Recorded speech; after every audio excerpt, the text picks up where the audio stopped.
Apa sih beda batuk yang karena batuk biasa atau batuk TBC? Yang pertama, batuk biasa biasanya disebabkan oleh polusi, asma, atau oleh virus. Sedangkan batuk TBC disebabkan oleh Mycobacterium tuberculosis. Bisa diketahui dari mana? Dari pemeriksaan dahaknya.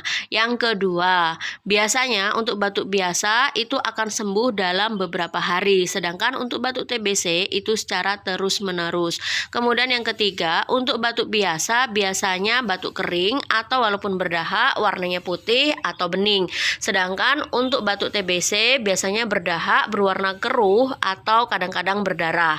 Kemudian yang keempat, batuk TBC biasanya disertai dengan gejala-gejala lain seperti demam, berat badan turun terus-menerus, tidak nafsu makan, berkeringat tanpa sebab di malam hari atau gejala lainnya. Sedangkan untuk batuk biasa itu tidak disertai dengan gejala lainnya.